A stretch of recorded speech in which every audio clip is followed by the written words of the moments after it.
This is your Fox 10 News Now update. Hi everyone, I'm Shelby Myers with your Fox 10 News Now update. Breaking out of Mobile, a murder suspect on the run for almost a week, turning himself into police. Jacorian Brown booked into Metro last night. MPD says earlier this month, a man and a woman were shot outside a home on Farnell Drive.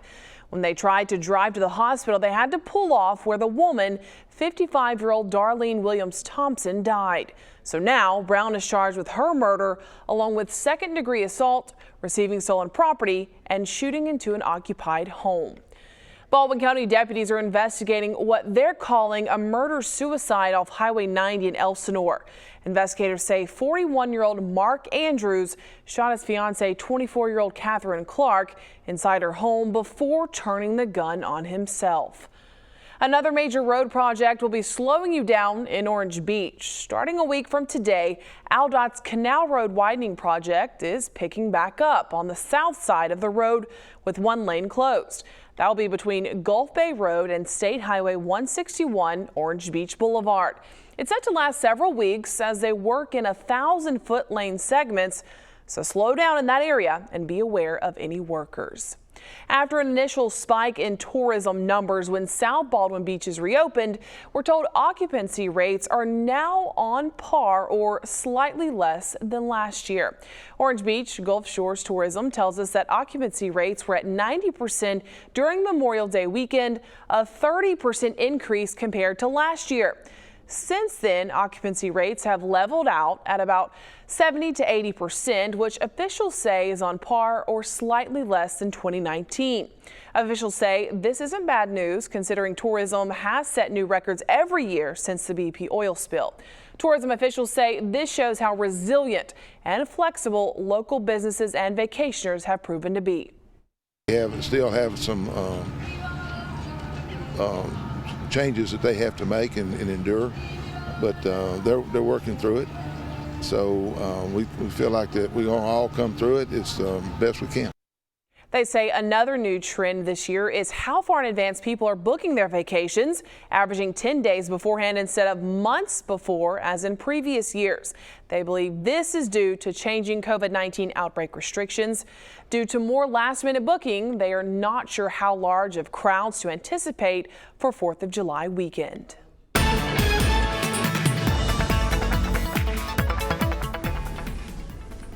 All right, let's track conditions across the Gulf Coast as we're getting into a drier pattern heading into this week. Last week, we still had some residual moisture in the wake of Tropical Storm Cristobal, but now some drier air moving in. Let's take a look at the water vapor loop, and I'll show you a big area of brown stuff over our area. This is deep layer dry air, and that's going to be around. Now, that doesn't mean we have a 0% chance of rain, but we have a really low chance the next couple of days. That'll continue through the work week based on what we're currently seeing. We have some showers that fired up around Montgomery this afternoon, not a lot in our area as of late in the day, and looking at what's going on radar, pretty quiet. So what about our temperatures across the area? This morning we had a little bit of dry air in place, and that's helped us some. It's not uncommon to have some 60s for lows for the first couple of weeks in June, and we had that this morning. We had 69 in Mobile, 65 in Evergreen, but temperatures soaring this afternoon. Low to mid 90s across the area, starting to feel more and more like summertime with the humidity creeping in somewhat. The air is drier, relative humidity running at around 35%.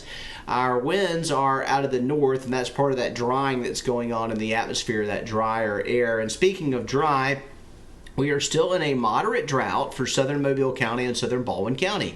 We got a lot of rain last week and the week before, but it's been dry for the last couple of days, and our rainfall deficit is sitting at a little over an inch for the year, so we do remain in that drought situation. FUTURECAST modeling is quiet tomorrow.